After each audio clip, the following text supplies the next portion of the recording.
Welcome, everybody, to There Will Be Bets. This is your Week 17 edition. As always, I am joined by my co-hosts, Jake LaSalle and Drew LaSalle. This is a special week. It's holiday season. We're covering Christmas week in the NFL, which means we're going to have a little bit of a different show for you. Full transparency, we're recording this early in the week to make sure that we can get it out for everybody before all of the Christmas games are played.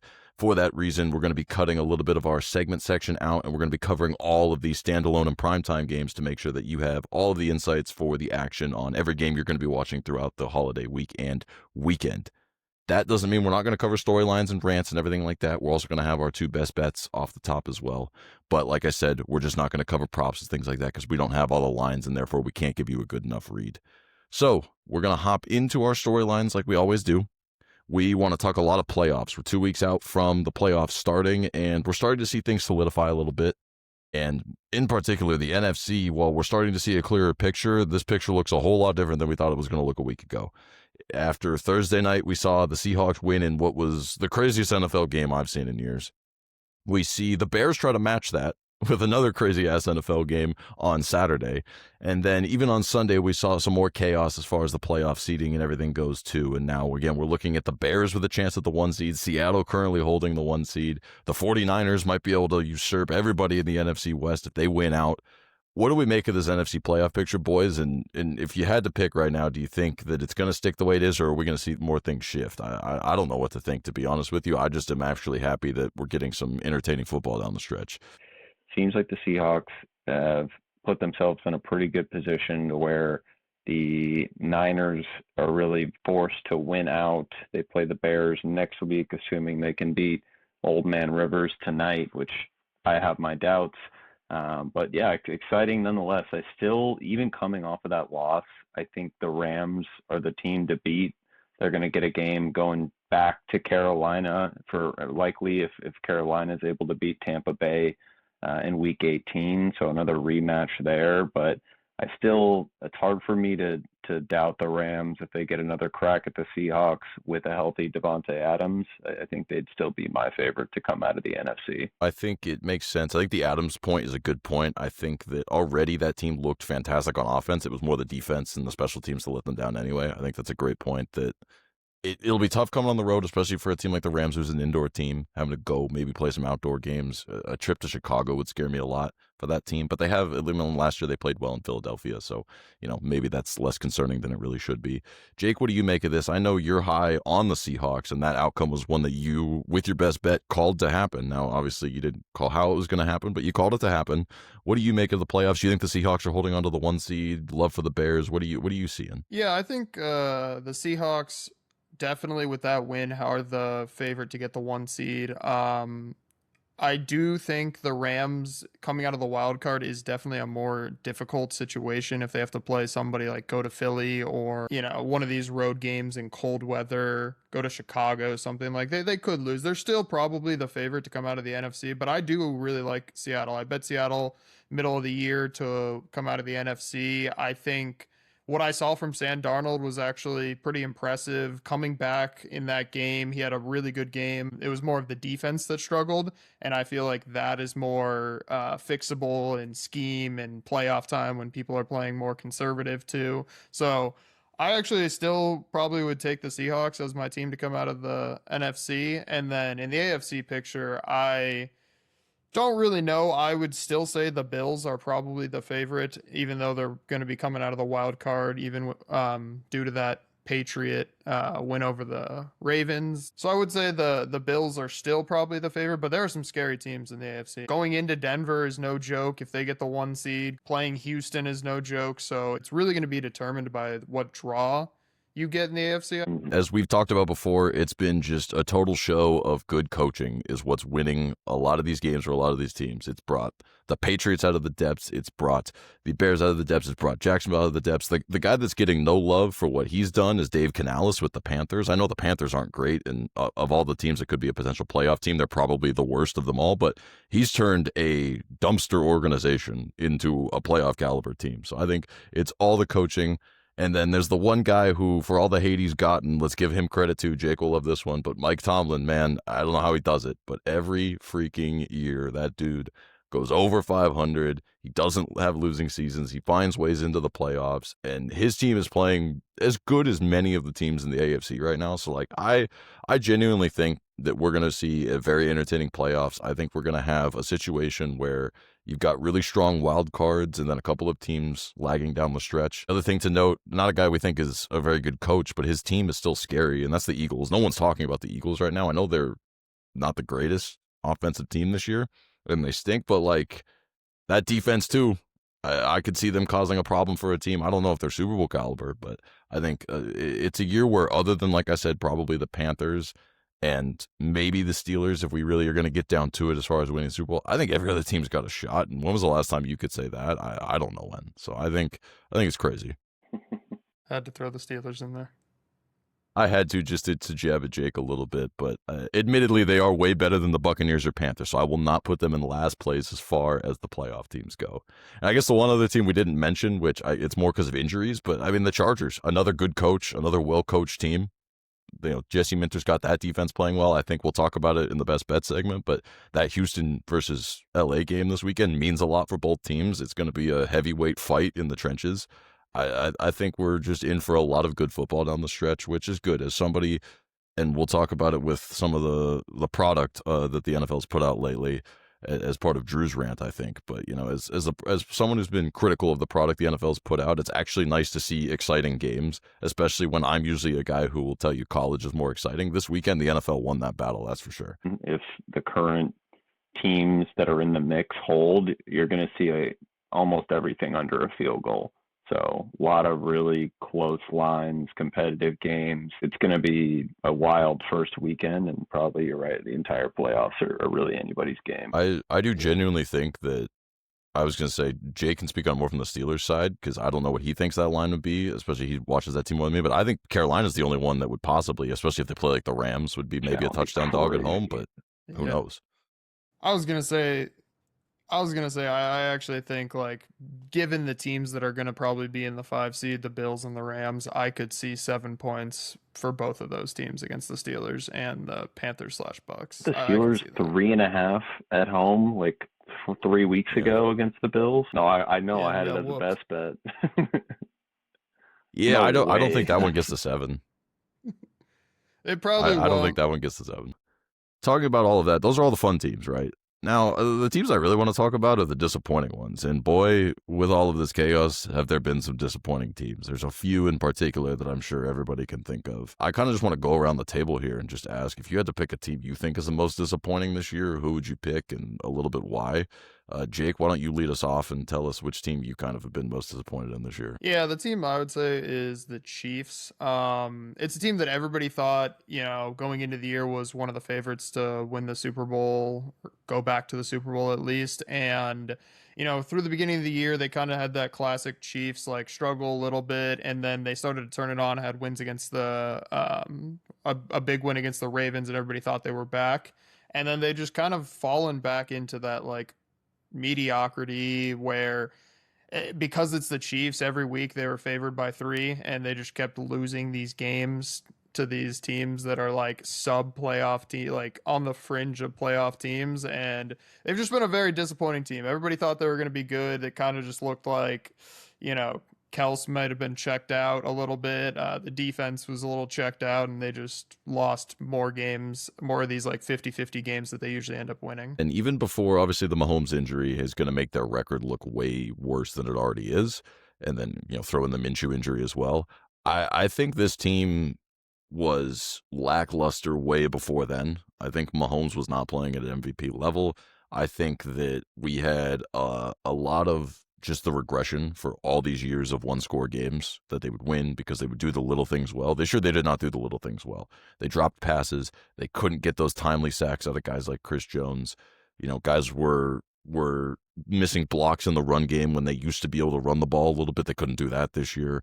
You know, Kareem Hunt, Isaiah Pacheco, I think combined make a half a running back as far as what their production has been. So, like, they were not a good team, and we all kind of just fell for what we've jokingly called the Ponzi scheme, that every week they were just taking money, and guess what? No one got their money back on the Chiefs this year.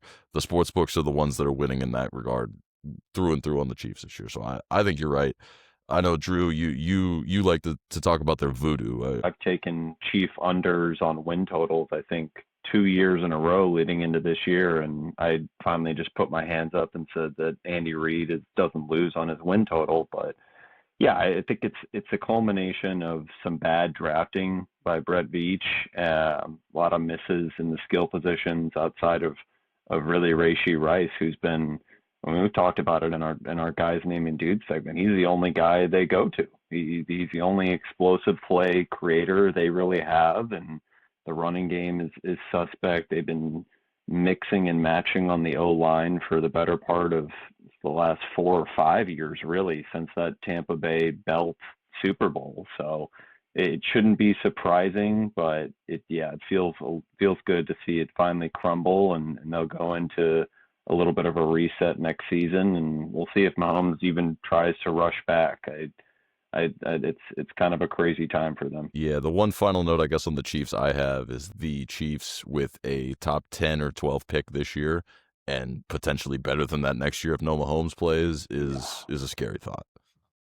We've talked about it. If the Chiefs did what no NFL team would do, they just, finish the rest of the season, lose out, then they get like defensive player, get some line, and then next year just tank, get Jeremiah Smith or somebody like that, and just come out the following year. No NFL team would tank like that, but if they did, how scary of a Chiefs team Mahomes would be off of like a rest-ish year, maybe only playing half a year, into a Jeremiah Smith on the team. I don't know if Andy Reid would sit through that. No, I don't think anybody. Well, let me throw out that idea. Then what if they bring in a new young offensive-minded coach to lead that new team? I mean, it would look way different. Obviously, I'm not saying that anyone is better than Andy Reid. I think he's earned the right to say he's one of, if not the best coach in the league right now. But what are we talking when we say a whole new look Chiefs? I mean, they're not going to make a move off of him. So yeah, it's up to him if he just decides that he's not.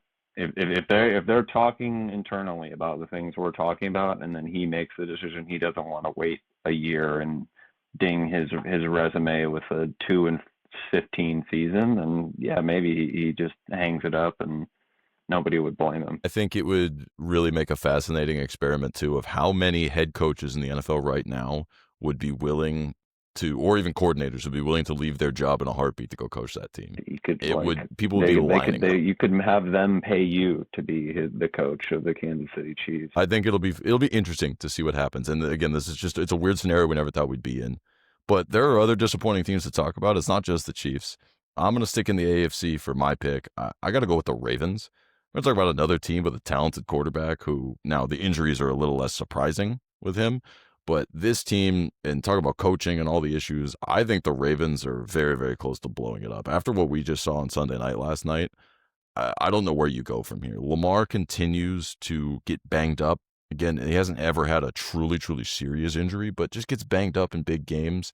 And they're constantly having to rely on Snoop Huntley, who, don't get me wrong, Snoop Huntley has been great, but the fact that they have to keep relying on him to get wins in crucial spots, and he usually has found a way. Last night, just they weren't able to because other things like turnovers and bad coaching came to bite them, and they were up against a team who has a rising quarterback, a solid head coach who makes the right decisions, and it was evident that John Harbaugh was outcoached last night. And again, I don't know if he's the solely person responsible. I think all year Zach Orr has been a problem on defense.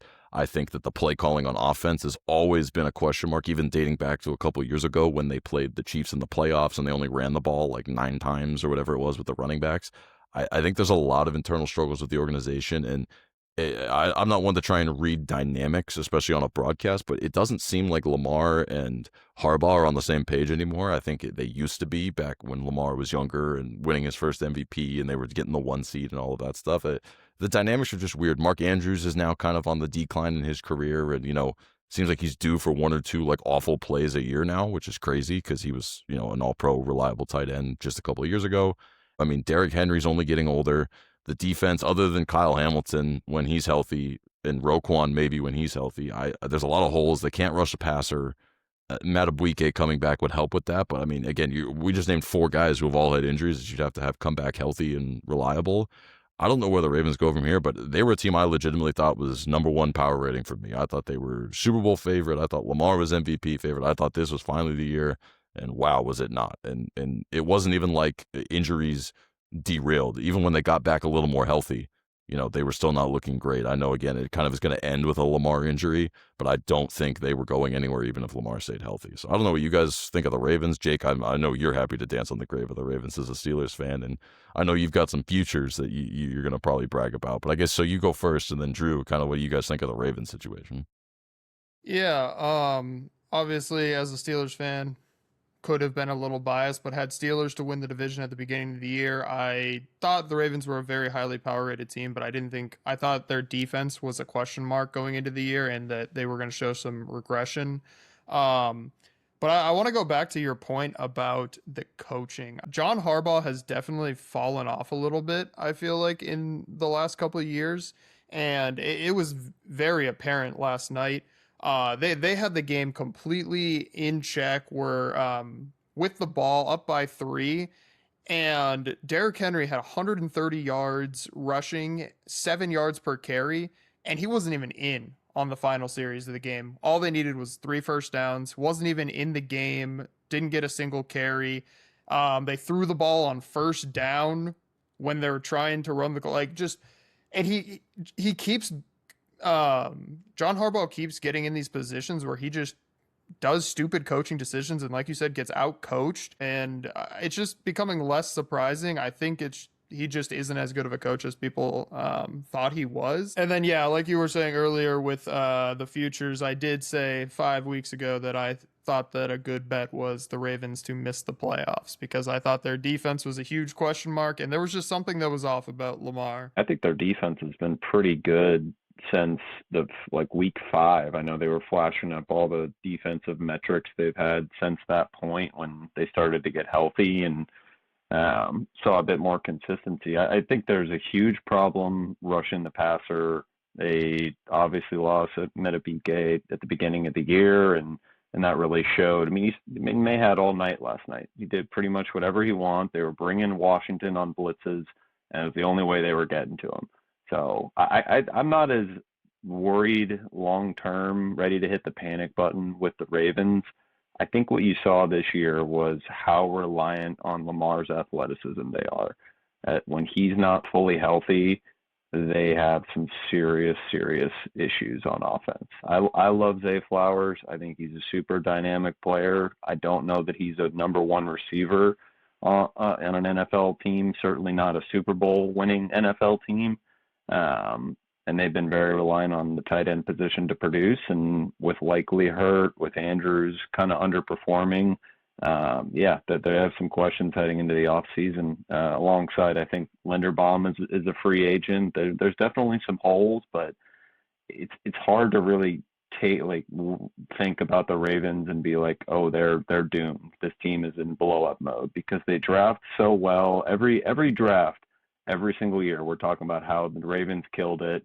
They got so-and-so late for a steal. They got first rounder late. That was great. Everybody was high on Starks coming out of the draft last year. So not ready to panic, but if Lamar can't stay healthy and be the dynamic player he has always been, yeah, they have limitations on offense, clearly. Yeah, I think it'll be interesting. It'll kind of put their ability to draft to the test. I think they need to kind of rework the offensive personnel a little bit. I think that once Derrick Henry is finally done, they need to get a running back that complements more of like a zone scheme because Derrick Henry's very much a power back in a power scheme. And I think that probably they're going to have to shift around the offensive line a little bit too to kind of complement that more and then kind of switch to a dynamic receiver out of the backfield that can give Lamar some help. And then I think I agree they got to get a true number 1 receiver. Zay Flowers seems like he'd be a great number 2, but he's not a number 1. I mean, I know A.J. Brown's going to be coming up on the trade block potentially this year. You could always draft a receiver. There's a lot of options there. George Pickens, perfect example. Yeah, him. I mean, even I don't know if he's a true number 1 either, but maybe when you combine him with Zay Flowers, like a T. Higgins, if you could maybe go after him if the Bengals are trying to shop him. I think there's options out there. Even Jalen Waddle in Miami, if they blow things up, I mean, maybe they look to shop him. You never know, right? Who knows what it looks like, but I think that's definitely going to put them to the test as far as filling out that personnel, but they at least front office wise. And then again, we'll see coaching. I could see them making a change at head coach, especially if those dynamics are weird with Lamar, because that's the one thing is they are like the Chiefs. They know they've got their quarterback. They're not gonna get rid of him, obviously. So I could maybe see that. I think it's more likely that you see maybe some other offensive personnel coaching, decisions that yeah, I could see something like that being changed up too. I don't necessarily think it's panic button time, but I think we just need to have a conversation about this team seems to always fall short, and it's a pattern now, right? It's not just, hey, it's the Chiefs. It's not, hey, they get unlucky or, they only lose to Allen and Mahomes, right? It's not that anymore. Now you're losing to, I know Drake May's good, but now you're losing to Drake May and you're losing other crucial games down the stretch. You're getting beat by 42-year-old Aaron Rodgers.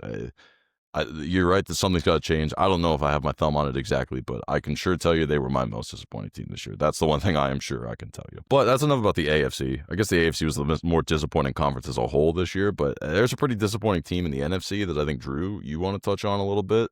Yeah, I want to talk about the Lions.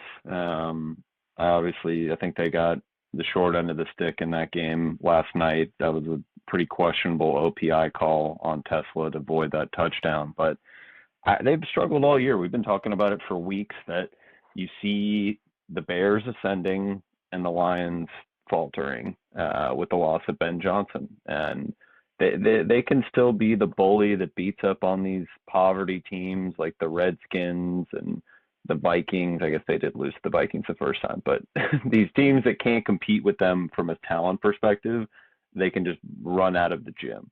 And that's fine. That's awesome. But when they've played higher level competition, they've had issues, especially on third downs, fourth downs, red zone offense. You lose Laporta, you lose some guys up front, and you lose probably the best coordinator in the sport. And you're going to have some issues. I'm not hitting the panic button because they have so many high quality players on both sides of the ball, but I've never been a massive Dan Campbell guy, and when he took over play calling earlier in the year, I always look at that as something is not right in the building when you start seeing the head coach get involved in play calling. So I had their win total under. I expected them to be a bit lesser on offense this season, especially with the offensive line issues. Glad to see that cashed and that Jake's Steelers are likely headed towards the division title. But yeah, very disappointing year for the Detroit Lions. I do think that the Ben Johnson was the main difference in this Lions team from last year to this year. As somebody who took the Bears' future to win the division and win total over, obviously I thought that was a big deal, and I think he is, like you said, probably the best offensive coordinator in the league. Dan Campbell just needs an offensive-minded coach, especially calling the plays. Like you said, I think when the head coach, especially someone who's not a premier offensive-minded coach, starts calling the plays, there's definitely something going on in the locker room. And I think that there's just been something off with the Lions on the offensive side. They'll have some games where they'll, do the normal thing, and that's because they've got this exceptional talent, one of the best offensive lines in the league, a quarterback who's always in the top 10 ranking, receivers that are exceptional. I think Williams is a terrific receiver who also could be a number one somewhere. He just is overshadowed by an even better receiver in St. Brown. And then Gibbs is one of the best running backs in the league. So you still see the talent because they just sometimes are just more talented than the defenses they're playing against. But I do think the play calling is what's held them back and why they are a team on the fringe of not making the playoffs. I think you guys nailed most of it. I think that the biggest takeaway I have is it proves how valuable good offensive linemen are. We're seeing it with the Eagles this year too. Obviously, it's been a big deal for them. But Frank Ragnow not being there in the middle of that line has been so detrimental to what they've been able to do with their bread and butter, which is the run game. And then the other point I would make is the attention has been a lot on Ben Johnson, right? The other guy that you can tell they miss, even though they weren't amazing last year, is you can tell Aaron Glenn's presence on the defense is also missed a little bit too, because he was a secondary guy. And I think that while, again, they weren't amazing, you can tell that they've taken a step back for whatever reason. I think that that's an unpopular opinion, but I think any team that loses two coordinators, good or bad, there's going to be a shakeup. And we have seen that where Dan Campbell, who is a master CEO, that has been proven. He is not a master X's and O, right? Like, that's the difference. So I think that if he can find somebody to pick up the play calling again that you can trust, maybe not on the level of Ben Johnson. I'm not saying those guys are just growing on trees out there. But if you can find somebody to do that, and then the defense can continue to get better, and that's going to be more of a personnel thing than anything else, but get the most out of guys, which I do think Aaron Glenn did. He got the most out of guys for the most part. Maybe, again, they'll be right back in the mix next year. We've seen it with teams like the Eagles, too, where they'll go through spouts of changing through coordinators, and sometimes it looks bad, and then they bring in someone new and it fixes everything, right? Like, so it's entirely possible out there, right? Maybe Dan Campbell just needs to find his Vic Fangio or his Kellen Moore, and everything will Give be good you a next hot year. take. I think the separation between the Cowboys and the Lions is not as far as people perceive. You just have Jahmyr Gibbs. The Lions' defense is bad. Ooh, that's a hot take. I think the talent without Parsons is wider than you'll believe. But I think if you find somebody to rush the passer, I'm not saying as good as a Hutchinson or a Parsons, but somebody that can be a number one premier edge rusher, you're definitely not wrong on the defensive side of the ball. And with the way Dak's playing, he can cover up the other holes they have on the offensive side. I don't think it's crazy. But I do think that the Lions are in a little bit more of an advantageous position to return to where they were compared to the Cowboys. I think maybe the teams, that's too far. I don't think the coaching is. I'm not as high on Dan Campbell as you guys maybe are. So OC hire is going to decide everything for me and what they do up front. But I may bring it back around and hit their win total under again next year. I just don't like, if Goff isn't protected perfectly, things start to go awry quickly. And if you're not able to break 70-yard runs with Gibbs, then this offense has limitations the same way Dallas does. Like, if Dallas can't run the ball, they become a drop-back team that you can get pressure on because their O-line has gotten old too. Yeah, but this Lions offensive line is legit if healthy. Taylor Decker's mid. Yes, they are. What do you mean? I think Penei Sewell covers up a lot. He's obviously elite. I mean, other than maybe a couple of guys. I mean, Ragnow obviously retired, and I think that's the issue. I think they obviously have the middle of the line as a problem. But again, having a good tackle can do a lot. So it's not that they're in the dumpster. But again, I think you can address that very simply, right? Center, especially because it's not a premier position in the draft. I mean, how many teams have in 1 year fixed their offensive line by getting a good center? I mean, the Chiefs did it a few years ago with Creed Humphrey. I mean, that you're that away from doing it. I feel like that like Ragnow is a replaceable position that we saw the Eagles lose the arguably best center in the league and win the Super Bowl next year. Yeah, because they found a good replacement in Cam Jurgens. That's what I'm saying. I think it's replaceable. I think you can find. No, it's a fair point. You can find an elite center in the draft, and I think that's what they need to do. But currently, they don't have that. Look, it comes true every year. Whether or not it's the NFL is such a year-to-year league, it's a week-to-week league, it's a year-to-year league, and that was just proved this year more than most. So I think we'll see how it all pans out, and then we'll go from there. And maybe next year Jake can tell us that he was right on the Lions being close to fixing, or maybe it'll be the Ravens, right? Maybe Drew will look like he was a genius and knew that it was just a little bit of the injuries and protecting Lamar's situation. So we'll see how it all plays out. If you thought that was controversial, probably the most controversial thing that happened this weekend, which was the college football playoffs. Drew, I'm going to give you the floor here. Yeah, I'll start in College Station with the most disgusting game I've seen in some time, but it was great for the pod. Easiest bet of the weekend. First half under. Doesn't get better than a 0-0 game at half. But yeah, Marcel Reed, shame on you, bro. That was you out Carson Beck in that game. I didn't think it was possible. You have a chance to tie the game at the end. You throw a disgusting interception. Just a super disappointing performance. I think I saw a lot of stuff on Twitter going after Mike Elko and all this crap. That game's on Mike Elko, man. Their defense played great. They gave up a couple of run explosives, but other than that, they dominated that. And it was obviously disgusting with the field goal kicking. I think we had 4 missed field goals in that, including a 22-yarder in the first half. But really disappointing to see A&M come up short there. Group of 5 wise, though, this podcast loved Ole Miss. That was over in about 10 minutes, so that was great to see. I think I hit Tulane under the team total, Ole Miss over their team total. I don't know if they have any chance going and playing Kirby next week, but that was an easy winner. And then to top it off, we get JMU knocking back door to end the night against Oregon. Thought that was dead, down 35. I think Oregon had the ball inside the 10.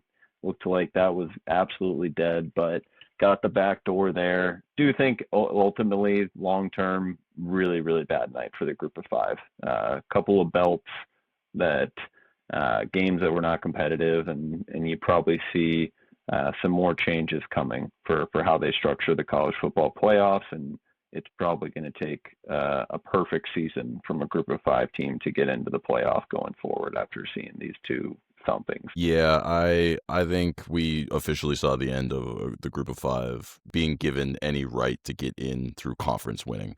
I think that the whole high-ranked conference champion thing is going out the window.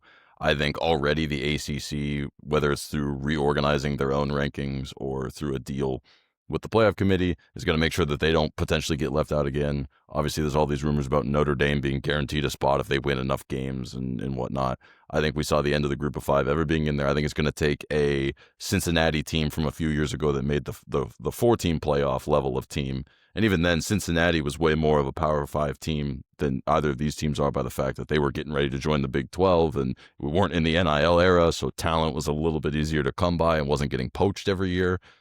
So I think we're probably going to see the end of that. I do think it is a little unfortunate that the teams we ended up with, I like JMU. I think they had a good year, but they're just a Sun Belt team. Obviously, that's a lower of even the group of five teams. I think it was unfortunate we ended up with Tulane. I do think a team like a healthy South Florida could have maybe given a better game. Potentially, it might have been better. Could have saved it for a few more years, but I think you're right. And then, I know the JMU was good for Drew and myself, but I know, Jake, it was an unfortunate ending for you that you couldn't even enjoy the end of the night. So I know you have some thoughts on the games there too. Yeah, I'll start with the Miami and Texas A&M as well. I kind of disagree with the coaching. You're saying that was not the issue. These teams were playing scared. They didn't want to make the first mistake. And so the offenses were coming out flat. They were running very simple plays. They weren't opening the playbook at all. And it led to a gross 10-3 game because there was just nobody wanted to make a mistake. I know Notre Dame is sick watching that game. And then with the group of five teams, like you said, Ole Miss, we were all over Ole Miss. It was not even competitive. The Oregon game also could argue the same. A fluky interception touchdown and a bunch of penalties had them cover a 21-point spread. So it was not a competitive game either. Everybody's going to have the same narrative. These two teams were never competitive. They shouldn't be in there. We got teams like Notre Dame, Vanderbilt that are sitting on the sideline that could have made it a competitive game. Yeah, I don't know necessarily how we would rank up. Obviously, it would be better than like a JMU. I get that. I think the one thing that's being overlooked here is that just the disparity between the top few teams and the rest of college football every year is wider than we want to give it credit for. I think, again, some of the games would have been closer than obviously a James Madison or a Tulane. But let's be honest, this Oregon team could have done that to some of the other teams that could have gotten in the playoffs too, and it wouldn't have been the most surprising. But all right, that will bring us to our rants. I know that might have sounded like a rant, but we've got two other little quicker rants we're going to get into here. These ones will be NFL focused. Drew wants to talk about the NFL ref show, and I agree with him. So I'm going to let him go for a little bit. Yeah, and believe I think me, I we have saw full support for this. Between the Lions game and the game last night, there were other calls scattered even throughout like the Bucks and Panthers game, but my God, the last drive of the Lions game was a flag on, I think, half the plays. Obviously, you had the OPI call the first time against Tesla that negates the touchdown. You have it the second time against Brown, which I thought was probably a good call. I guess St. Brown never learned the chicken wing in high school. But between that and then you go into the Sunday night game, you got a ref show going for the Patriots on their drive. And yeah, it's just, we've been talking about it for weeks. The product of the refs taking over these games just makes it so hard to watch. It's one thing to control outcomes, the viewership part of it is a whole nother ballgame because the game is being stopped every couple of plays, and it's hard to keep momentum at the offense. The defensive guys are getting a break. Part of like what makes it so much easier to score in those situations is that you go hurry up, you don't let them substitute. D lines are dying; they can't get any pressure on the quarterback, and usually you see those drives end in touchdowns because of it, but the refs continue to enforce their will on this games, whether we like it or not, unfortunately. I could drink to that. I could definitely drink to that. It's insufferable to a certain extent. And then, of course, what makes it even worse is when all these stoppages happen, it just ends up with more commercials, and then I got to watch the same 5 commercials over and over and over. And the problem is these refs feel like they have to live up to whatever the expectation is, or else they're going to get booted. And I understand that. I think the issue is the NFL needs to actually have a discussion and change their focus. So I hope it changes, but I'm not going to hold out hope very long on that one. I'm tired of the last drive flags. You go 4 quarters of, tight three point, like a 1 possession game, and then the ref decides on a PI call basically that ends the game.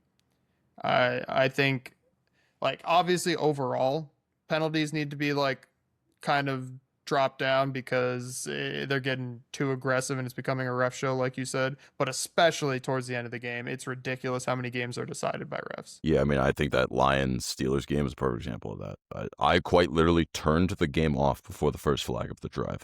Jim Nantz said, "Game over, Steelers win." And I was like, great, let me click it off. Let me switch over to get ready for Sunday Night Football. And then one of you guys texted in our group chat and was like, "Oh, I can't believe the flag." I was like, well, what? I literally couldn't believe it. And then there were 3 more flags after that. It's insane. It really is insane. That'll bring up my rant of the week. And I'm also ranting about the NFL and, quite frankly, something that impacts the product. And I think this is simple. And this is not on the NFL to fix. This is on Amazon. Al Michaels is asleep at the wheel calling Thursday night football games. Anyone who watched the Thursday night football game this week, it was quite literally the best game we've seen all year. Quite possibly one of the best games we've seen in years. And on the Rashid Shaheed touchdown that flipped the game, Al Michaels sounded like he was just disgusted that he was going to have to stick around longer because of it.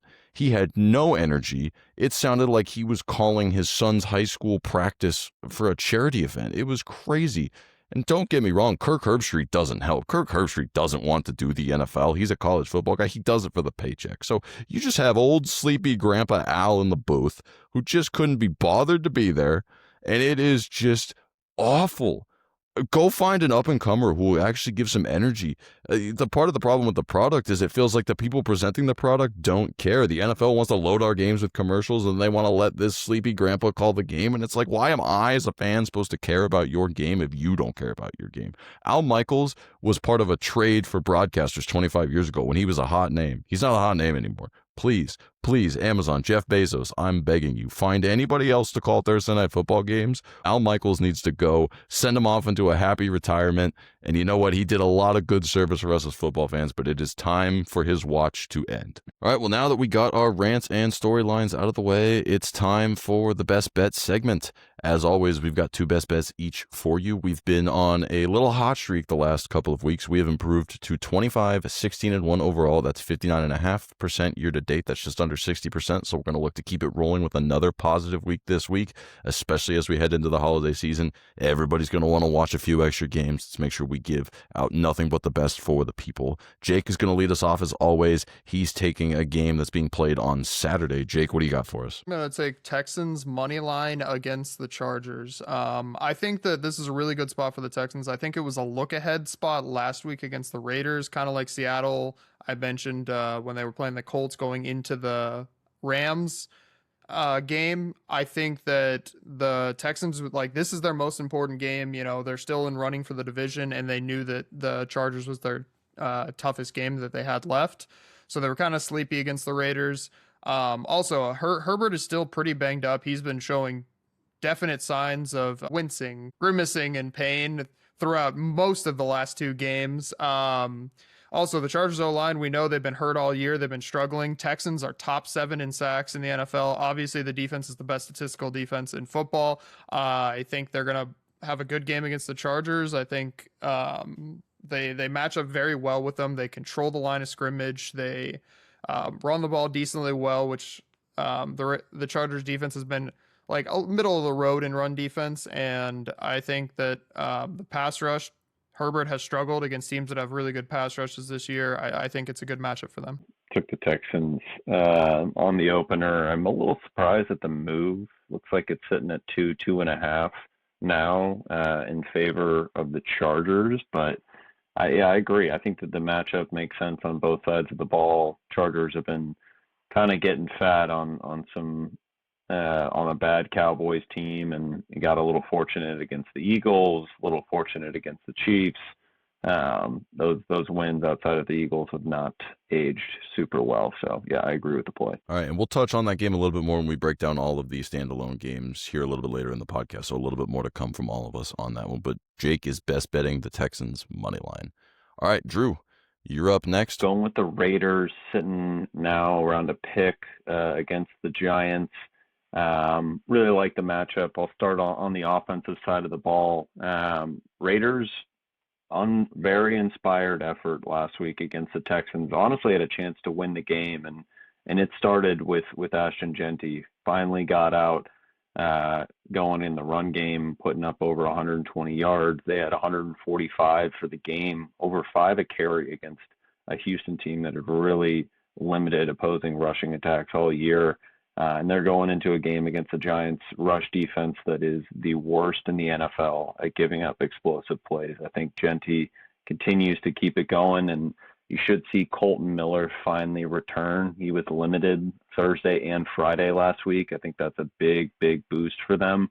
You flip over to the other side of the ball, this Giants offense cannot throw the ball. And that's really where you've seen the Raiders struggle on defense. Their rushing attack is their run defense is actually pretty decent. Under 10% of their plays giving up explosives. Outside of the Raider game, they've been really good against the run really the last few weeks. And even that Eagle game gave up less than 4 yards a carry. I really like this matchup. I think the Raiders are the more motivated team, the better team. Just hope Geno doesn't ruin it for me. Continue to feed Ashton Genty, and I think you see the Raiders win by more than 3 even. I think this has blowout potential in my opinion. I'm not sure I would go as far as blowout potential with either of these teams, but I would say the biggest concern for me, I think a lot of what you're talking about matchups and scheme-wise makes a lot of sense actually. I think what just concerns me is kind of your typical spot and situation for both teams. You are looking at what you would think of as a pretty traditional bounce back spot for the Giants. You're looking at somewhat of a letdown spot for the Raiders. I know they didn't win, so that's at least a plus on your side, is that they didn't come off of a big outright win. But it does kind of feel like a traditional letdown spot for the Raiders as well. So, those two things clashing. Obviously, with two bad teams, you can't ever really guarantee what it's going to look like from week to week. I just don't think I can get there because of the situation. I'm not saying you're wrong. I just don't know if I could personally get there. That would be kind of just my biggest concern on this game. All right, well, Drew is taking the Raiders in that game, and that will bring up our third best bet. It's my first best bet. I am going with kind of another ugly team off of a performance that was not as inspired as the Raiders was last week. I'm taking the Dolphins plus 5.5 versus the Tampa Bay Buccaneers. Teams that are playing the last 2 weeks of the season, when one team is eliminated and the other team is in the running but not clinched, those teams that have already been eliminated are 108, 69-4. That is 61% against the spread since 1990. On top of that, teams that are off of a loss of 20 or more are 357, 271, and 13. That's 57% against the spread in the last 20 years. Those are two trends that both favor the Dolphins in this spot. Now, we throw in the fact that the Buccaneers are struggling the last 6 weeks against the run, and that is what Miami wants to do, and with Quinn Ewers as a quarterback in particular, it's what they're going to have to do. I like this matchup for the Dolphins. The Buccaneers are giving up 4.49 yards a carry. They're 17th in total yards in the last 6 games of the season, and they're 20th in yards per carry overall in that stretch as well. So I think that Devon Achane, I think that Ollie Gordon, I think that Jalen Wright, this three-headed rushing attack that's kind of emerging in Miami, has a lot of potential to do some damage against this team. I think that the Miami Dolphins run defense has been improved enough to limit what the Buccaneers can do. Baker Mayfield has just looked a little off this year. I think that Mike Evans coming back, they still have some chemistry issues going on as he tries to get back to full speed. Emeka Egbuka just hasn't been quite as good. I think there's a lot of question marks. And at the end of the day, while it is important that the Buccaneers win this game, it is still kind of a look ahead spot. Some scoreboard watching could be going on. And I know Quinn Ewers didn't look amazing. He also didn't look totally terrible, at least to start in that last game, especially with the script. So I think there's enough here that with 5.5 points, it's just too many points. I'll take my chance with the Dolphins, given those strong against the spread trends. And I'm going to go ahead and I'm going to take those 5.5 points against the Buccaneers this week. I think the Dolphins came off their two of their worst games the entire year. I think it's definitely a bounce back spot for them. Their offense has been kind of hit or miss, and I think they're gonna have a good game. I think the Bucks defense has been one of their biggest question marks this year. And I think that the Dolphins are going to play well. And like you said, the Bucks just came off a demoralizing loss. This game doesn't really matter as long as Seattle gets the job done against the Panthers. So there might be some scoreboard watching in that game, and I just agree with everything you're saying. Like, it is a big trend, and I do think the Dolphins are that type of team that is good enough to beat some of these middle tier teams. So I like the spot a lot. All right, Jake, that'll bring us back to you for best bet number 4. It'll be your second best bet. What are you going with? Yeah, I'm going with the Cardinals +7 against the Bengals.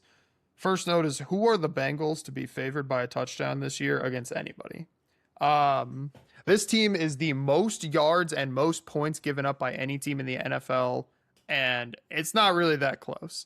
Cardinals offense also has been moving the ball pretty well. They're 6th in passing yards this year, and the Bengals are the 3rd worst team at giving up passing yards, so definitely a favorable matchup there. And we've talked about it for at least 5-6 weeks on the podcast. The Bengals are the worst statistical team against the tight end in the NFL, and who has the best tight end in football? The Cardinals do. I think that this is just a very bounce back. We've been waiting for the Cardinals to have that game where they are, the bounce back team. They're going to have a good game, and they just keep getting destroyed every week. I think this is the spot for them. I think they match up really well going into what the Bengals defense struggles with. And the Cardinals passing defense is more of their strong side, which obviously is what the Bengals do. I think it's going to be a high-scoring game. Last touchdown could either be the backdoor, or last touchdown could be the win for the Cardinals. But I really like them in this spot. Yeah, I don't know if I can get there with the Cardinals purely off of everything you're talking about. Like, the reason that they're so good in passing yards is because they've been down in every game they've played in. So they're constantly throwing in garbage time. But their defense worries me a lot. All the Bengals defensive stats, I think, are a little bit skewed to the first 8 to 10 games. They, outside of the Bills game, the last 5 weeks, they've been a bit better. I mean, I know they played some bozos with Quinn Ewers last week, but they looked good against the Ravens. Not that their offense has been a wagon. I think this is a tricky spot. Like you said, high total. I just don't know what we're getting from the Cardinals week to week, so I'd probably stay away, and I think I'm more interested in the total. All right, well, that'll bring us to best bet number 5. Drew, this is going to be yours. For what it's worth, it kind of links to mine, so we'll kind of go back to back here. We're touching the same game. Of course, naturally, we picked the ugliest game on the board, but what do you got for us? I only pick ugly games. Yeah, give me the Browns. I think they're sitting at 4 now, 4.5 against the Steelers.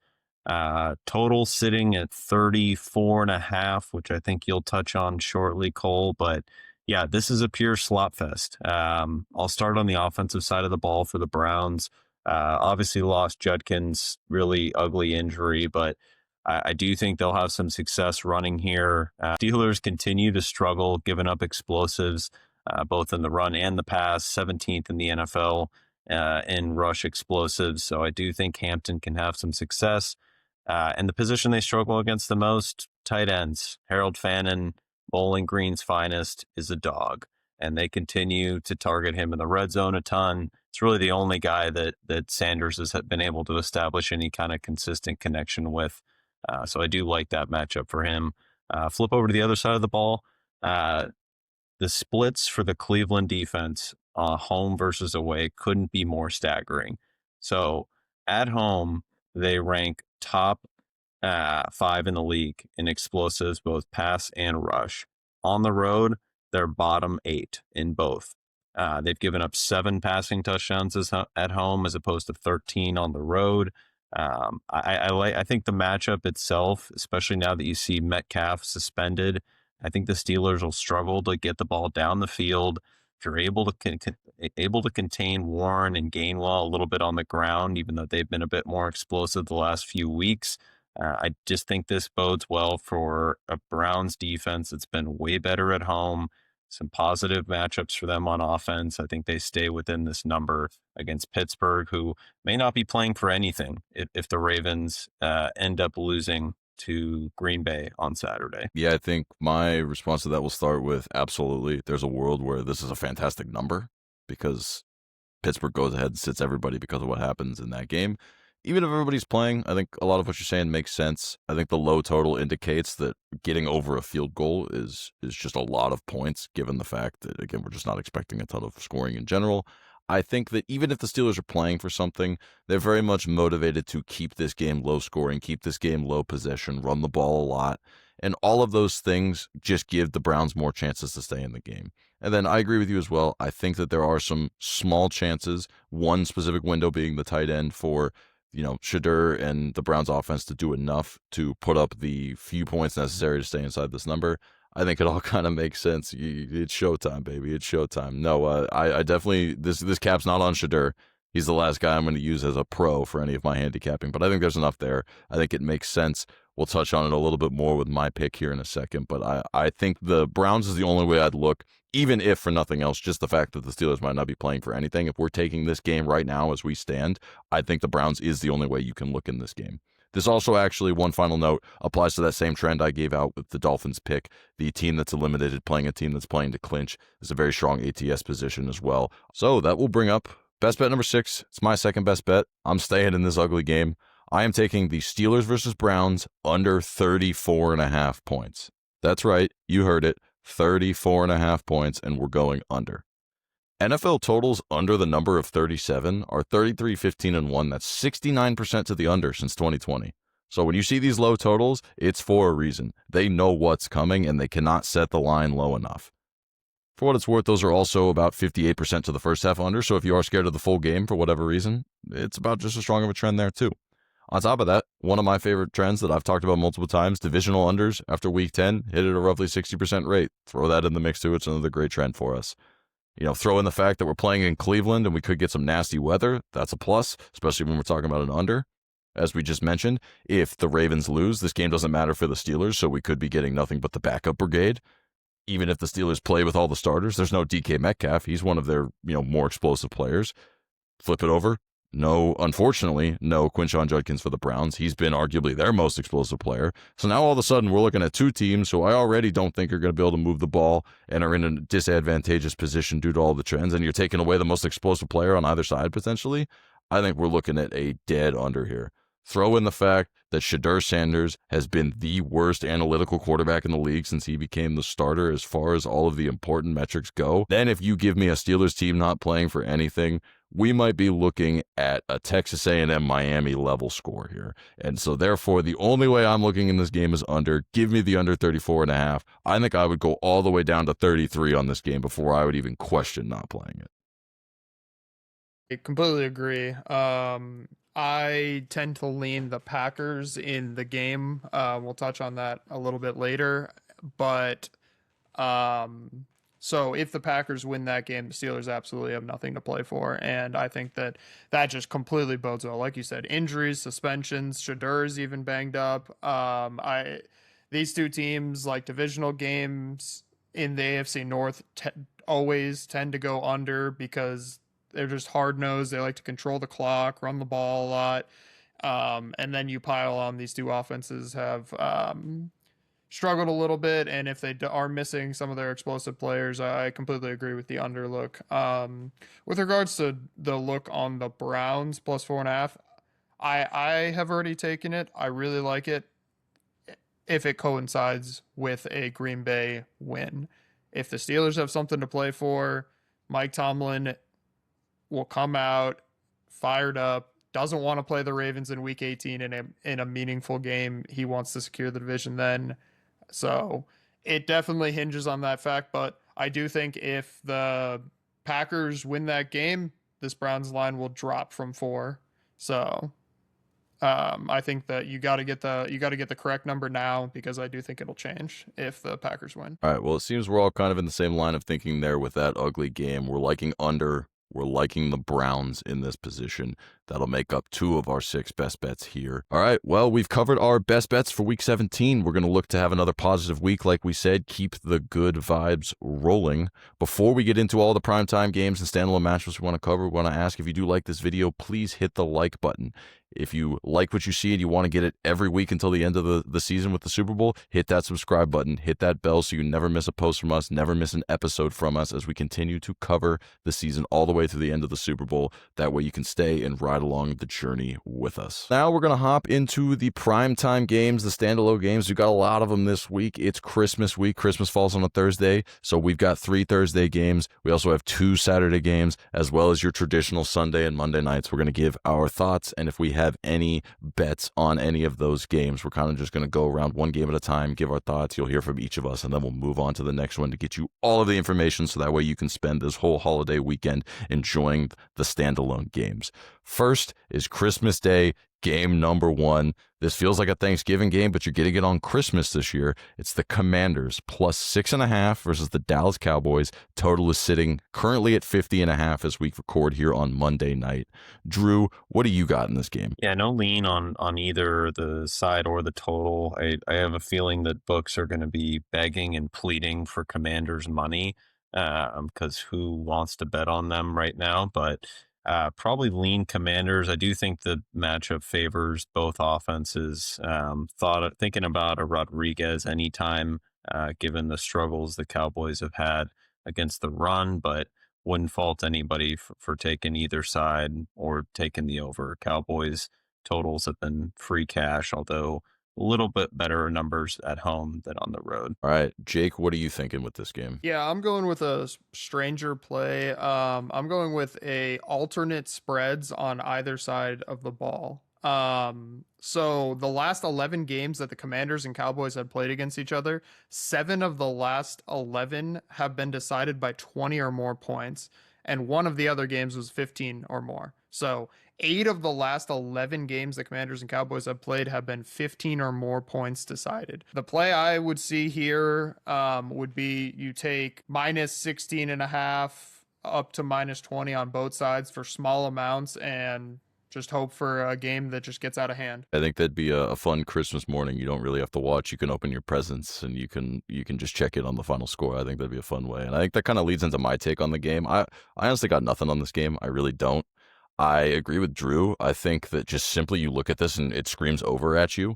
My concern is the Mariota injury, and if he's going to be healthy and what we're getting at quarterback there, that would kind of take me off of the over. Maybe if I can get confirmation before the game starts of who the quarterback is, I'd look there. If I had to pick a side, I'd lean Commanders plus 6.5 due to the fact that this Cowboys defense just doesn't allow them to create margin on teams.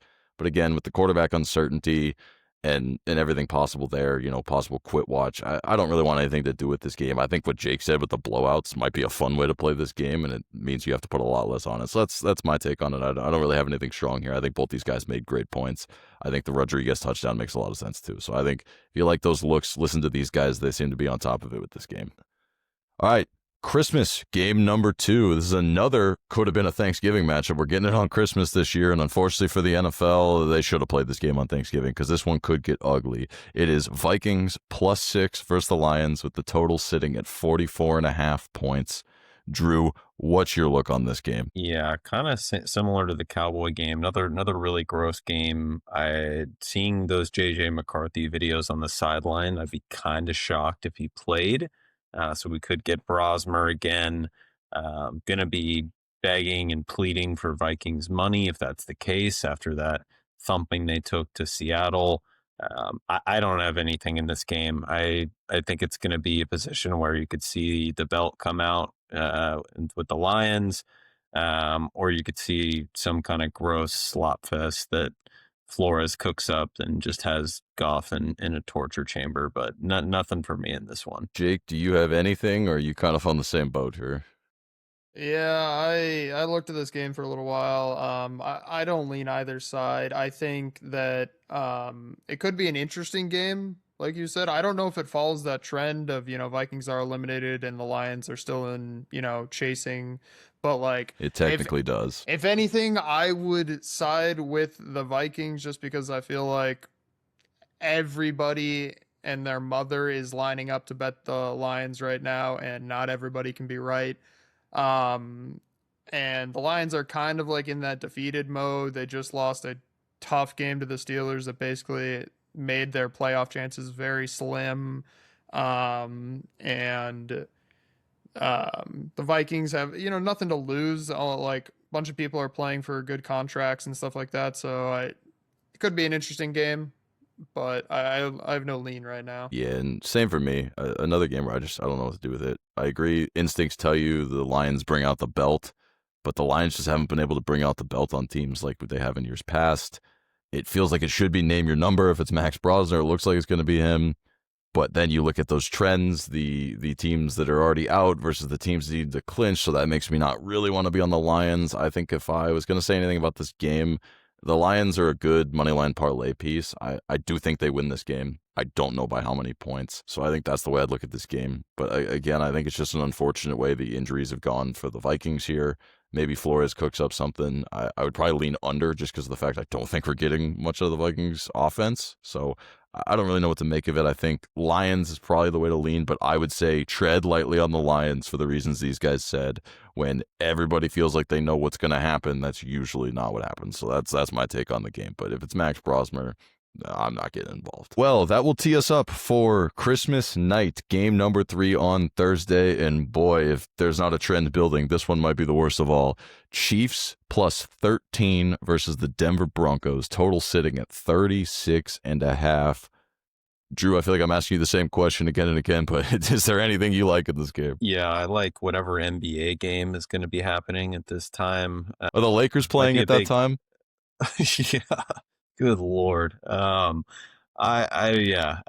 think this is a tough one to handicap. He got Minshew done for the season now with his torn ACL.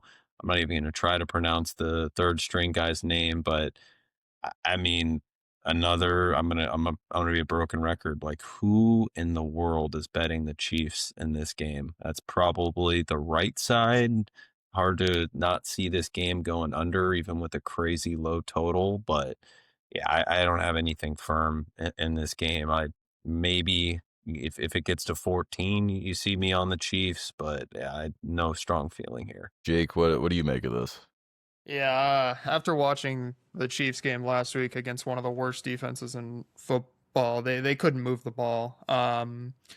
Alitakun, the quarterback from Stanford or Stafford, Samford. Couldn't think of He it. played buckyball. No, not really, but he was on the football team. But at least they have an exciting basketball team. He looked lost out there. And this is going against one of the best defenses in football. They still need to win to get the 1 seed. I would say lean the under, but I'd worry that Denver could cover it on their own. So what I would suggest would be to lean the Chiefs team total under. I think I saw it at 11.5, and I would even consider alting it all the way to 0 points. I don't see how the Chiefs get anywhere near the red zone against this team unless it's already they've given up. So I kind of lean with Drew here. I want to be the guy. Like, I really, really want to be the guy who can come on here, tell you take the Chiefs. It's easy. Nobody wants to do it, but I can't. I can't in good conscience do that. But it just screams it, right? It's an obvious Broncos bounce back after the loss. They have to win because New England won. And it's just everything is telling you the Broncos can name their number. They can do whatever they want. And it's just, I want to trust Andy Reid to pull one more rabbit out of the hat, do something crazy. And maybe if Gardner Minshew was the quarterback, I could believe in that happening. I just can't. I can't. I think Drew is kind of spot on with the under. I like Jake with the team total under. I think that those are good ways to play this game, but I can't. I really, really, really. And maybe if it hits 14, I still will, at least for something small, just on principle. But I can't in good conscience, anything less than 14, say the Chiefs are a play. I can't. I just think Andy Reid is already in Cancun. This team is given up for the season. Most interesting question about this game is Andy Reid a shirt on in the pool guy when he goes to Cancun? He feels like one. All right. Mahomes probably is. All right. Well, now that we're through that tough slate we're going to get on Thursday, at least it looks like Saturday might be a little better. We got at least one exciting game and potentially another one that matters for the teams playing, even if it's not the sexiest quarterback matchup. But Saturday, game number 1, we have the Chargers -2 versus the Houston Texans. Total is sitting at 39.5. And we finally have found a game where we all are in agreement. Jake gave out the Texans money line as his best bet, so we already got a lot of the reasoning there. Drew, you said you agree with him. What's your take on this game? Is it any different than Jake's? What are you seeing? No, I echo a lot of what Jake mentioned around the Chargers O-line struggles and what the Texans D-line should be able to do in this game. But I'll build off of what he said about the offensive matchup for the Texans too. I expect Woody Marks to play in this game, given that he sat out of the Raiders game last week. And the way you want to really attack the Chargers is on the ground. And with Woody Marks, they've seen a much more explosive rushing attack, a much more consistent and efficient rushing attack. So I think he's really the key for them on offense, and they'll continue to build with the passing game with Nico Collins, Schultz, some of their young receivers. So yeah, I echo what Jake said at the top with the Texans. I tend to agree as well. I know Jake covered a lot of it. I think what he said about this Houston pass rush against the Chargers O-line, it's a scary thought. And with Herbert's injured hand, I do hope that he gets out of here okay. And I think the under could be a good look too. I have bet the Texans money line as well, but I think that the under is a good look too. I think because on the other side of the ball, this Jesse Minter scheme versus Stroud could lead to them having to rely heavily on that ground game. And so if we're getting a good defensive showing, especially through the air on both sides, it just leans itself to an under. So I think that could also be a potentially good look. But I'm in agreement with these guys. I think Texans money line, if you want to take the +1.5, +2, totally get it. This is the NFL. Every point matters. I think the Texans are the right side in this game, however you decide to play it. That will lead us to Saturday game number 2. This is the Packers. They are currently -2.5 versus the Ravens. The total sitting at 40.5. Worth noting, again, we're recording this on Monday night, so this line could move 3 more times depending on the quarterback news we see. Both teams have injured quarterbacks after their last games. We're not sure who it's going to be. Right now, this line tells me it's Malik Willis versus Snoop Huntley. That's what this line tells me. But if we see one starter play and the other not, I could see this line shifting dramatically. And if it's Jordan Love versus Lamar Jackson, I think it stays mostly the same because the look ahead was around -3. So that tells me that this line is roughly the same if we have an equal level of quarterbacks. That out of the way, Drew, I know you have some thoughts. What are you thinking? I like the Packers here under a field goal. Even if, let's say, Love is a no-go and Lamar somehow decides to play, I think I still like the Packers in this game. We were talking on Saturday as that Bears comeback unfolded, but that was not on Malik Willis. I was really impressed again with how he played coming off the bench cold into the game. I thought he threw the ball well. I thought he ran the ball well, and I expect him to continue to be able to execute the offense if Love is out against the Ravens. I think there's a lot of potential for their running game with Jacobs, with Wilson. And I think the Packers defense, for most of that game, dominated the Bears. We talked ad nauseum about what we thought going into that game. It was certainly not the Bears offense that impressed in that one. A lot had to go right for them to get the win there. And I think a lot of that continues with the Packers this week. Jake, I know you are also leaning the Packers here. What do you got on this game? Yeah, I took the look ahead at -3 going into this one. Obviously, a lot of change has changed since then. I still like the Packers. I think they're the right side in this game. I still think they're a good playoff team, whereas I think the Ravens are kind of a dying team right now. And even if Lamar Jackson plays, he looks injured. He looks off. It does not look like the Lamar Jackson we know. So, and especially going against a difficult defense that the Packers have, I just think that they're the side in this one either way. Yeah, I tend to agree with these guys too. I also took that look ahead -3. I was kind of just trying to hope that this was going to be a meaningless week for both the Ravens and Steelers. Unfortunately, the Ravens let me down on Sunday night to not make that the case. Somehow we took a very long way to this short drink of water, but we've got basically the same number, -3, -2.5. I'm going to ride it out with the Packers. I think Drew nailed it on the head with the Malik Willis. He has played more than competent ball whenever Jordan Love has had to step out for the Packers. I think that Matt LaFleur, for whatever reason, is one of those coaches, Shanahan, McVay, all of that tree, that when their back is against the wall and they are limited with what they can do with their weapons is when they get in their bag and their game plans actually are the best. I think he's going to have a good game plan here. I like the Packers in this spot no matter what. I think the Ravens' run defense has definitely been susceptible. Whether it's Josh Jacobs or Emmanuel Wilson, I have a lot of confidence in the Packer run game. And I just tend to agree that this is a lose the same game twice spot for the Ravens, no matter who the quarterback is, and particularly if it's Stu Huntley. So I'm going to ride it with the Packers as well. No real thoughts on the total here, especially given all the quarterback uncertainty. I would definitely wait to take this game if you haven't already, like us who took the look ahead. Definitely wait till you know all of the news. Do not jump into this beforehand unless you're trying to predict what you think is going to happen to get a number.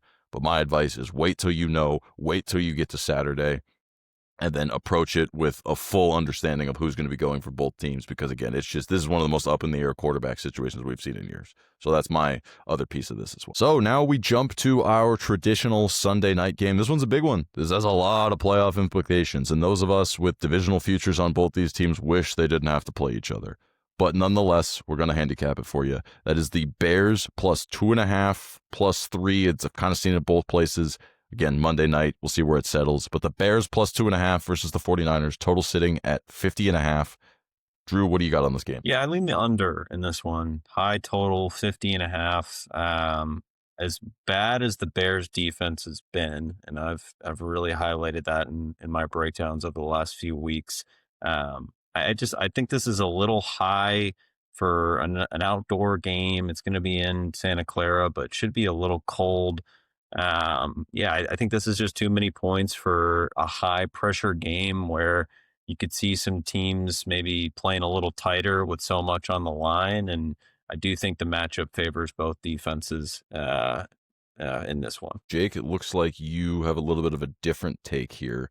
I know you're kind of sitting on the sidelines a little bit. What do you got? Yeah, I would say I'd probably lean the Niners. Obviously, it's very dependent on the outcome of tonight. We're recording this on Monday, so the outcome of the Niners game against the Colts, and then the outcome of the Packers game against the Ravens. Because if the Packers were to lose that game, the Bears technically still have a chance at the 1 seed, but very, very slim. Right now, I lean the Niners. I'm not set in stone on that. I will say, though, that I think it's going to be a great game. Two of the best coaches in the NFL dueling it out in a game that could be for 2 potential 1 seed, if not at least just playoff teams. So it'll be an interesting game either way, I think. It should be a good game. I think we're going to see a lot of the run game here. I think you got 2 coaches who love to cook up some fun stuff in the run game, and I think both defenses can be exploited on the ground. I thought about taking some running back props. It's just too early in the week. Again, like Jake said, we're recording Monday. It's too early in the week for me to know what the numbers are. I would definitely look at some McCaffrey combo, so some rushing plus receiving against this Bears defense. And I for sure would look at our boy Kyle Monungas over rushing. Even DeAndre Swift, I think, is a good look too. So that's kind of how I'm looking to play this game. Again, just don't have those numbers for you, but those are where I'm leaning. Other note I would have, I think that this in combo with the Monday night game, you see some good teaser numbers out there. If you can get this Bears team at 2.5, tease them out to 8.5, then you can go on the other side, take the Rams, tease them down to -2.5. It gives you a little bit of a Sunday night, Monday night teaser. If you can get that first leg home with the Bears, you have outs on Monday night as well. Those are the ways I'd look at playing this game. I don't really lean aside necessarily, especially sitting right around a field goal. I think it's just too big of a game for me to really try to handicap. And again, with all the uncertainty of what happens between now and Sunday night with all of these other games that are being played. You just don't know what motivation is going to be like. I don't want to be trying to pick a small number. So that's the way I'm looking at this game. I think teaser, if you're looking to play the sides, I think some props is fun too, especially given the lack of run defense out of either team, to be honest with you. And all right, that will bring us to the 7th and final standalone / primetime game of this week. This one's an interesting one. It's Falcons plus 8.5 versus the Rams. Total is sitting at 49.5 as we speak. Drew, looks like you are trying to put together a different type of a teaser, but what are you thinking on this game? Yeah, I'm thinking Rams and a teaser potentially with the Texans, who we touched on earlier. Texans get one up to 8, 7.5, depending on the number you get.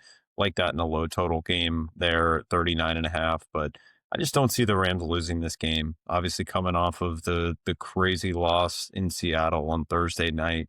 Extra rest here. McVay already came out and said that Adams likely doesn't play, and that doesn't surprise me given the injury. And I mean, they can likely take care of business without him in this one, but I think this just is a good matchup for the Rams. I do think that the Falcons can give them some trouble with London back in the mix, with Pitts emerging.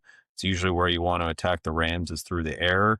But I just don't see the Rams losing this game at the end of the day. So I think that's a good tease piece. Jake, what are you thinking? I don't know if I would go with the 8.5. Still, like I said, a lot going on during the week. If the Niners were to lose or Seattle were to lose, and they have more opportunity at the 1 seed, maybe they're playing more aggressively. But I think they're kind of in that mode where they have their position solidified, and they have a couple of games that aren't too difficult games coming up, and they just need a win. And they're the type of team, they have the talent, they can get away with coming out a little sloppy and still getting a win. So I don't know if I'd go with the minus 8.5. I definitely would not go with the Falcons, but I do kind of like the tease angle with the Rams because I don't think they can lose this game. I really don't know what to make of this game. I think these guys are right. I don't really think the Rams lose, but I genuinely have no feel for it. Just looking at the number, it feels like a lay or stay away. I'm leaning towards stay away. The motivational factor here with this being the last game of the weekend, there could be 9 different scenarios that play out, and I don't want to get involved with that big of a number. Like I mentioned in our Bears preview, I think that it makes sense to tease them, whether it's with the Bears or the Texans, like Drew said, or any other team where you find a good teaser piece. It makes sense given that, or even, again, it's a little bit of a juice line, but them as a sweetener in a money line parlay. I think all those make sense. But at the end of the day, this game's just weird to me. I think maybe after a long weekend, this is your relaxed game. Maybe this is the one you don't watch. Maybe I won't watch it. We'll see what happens.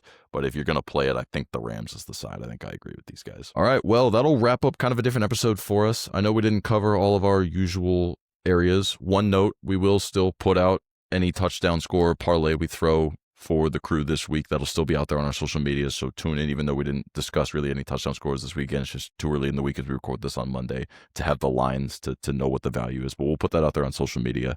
As far as the head-to-heads and degrees go this week, nothing on the head-to-head. Nothing really kind of caught any of us in the crosshairs this week. We had a few agrees. The overwhelming favorite agree was the Texans money line. All of us took that. We think the Texans are the side in that game. We all agreed on the Packers. We do tend to agree to wait and see where this lands to make sure that you know who the quarterbacks are in the game before betting it. But we like the Packers pretty much in any scenario. So that's going to be the side we're taking. We're on the Packers minus 2.5, minus 3 as we speak. And then Jake agreed with me on the Dolphins. He thinks it's a good look. Drew did also let us know that he thinks it's a potential money line spot, especially if that Tampa Bay game doesn't really mean as much based on how the Panthers do. So we all kind of were in agreement on the Dolphins there in one way or another. But those are our 3 agrees this week. Again, nothing really on the head-to-head. But that's going to bring us to the end of the show. So we covered all of those primetime games and standalones. We made sure to get you those best bets as always. We're looking to keep the streak going with those. But that'll get us through the week, and that will give you plays and picks and analysis on all of the biggest games coming up this week. So again, like we said, we'll get you out of here. The last thing we want to say is thank you to all of you who tune in every week. We really do enjoy doing this, and we want to give you a Merry Christmas, a Happy Holidays, a Happy New Year if you don't tune in next week, whatever it is. But enjoy this holiday time. There's a lot of good football on, a lot of good games that are going to be coming down the stretch. We hope that you can find some winners. You can enjoy the ride with us. And again, that everyone just has a very profitable holiday weekend. So If you haven't already, throw a like on the video, hit that subscribe button, hit the bell so you don't miss anything coming from us down the stretch. Otherwise, let's hit some wagers on this holiday weekend. Let's have a week. I go.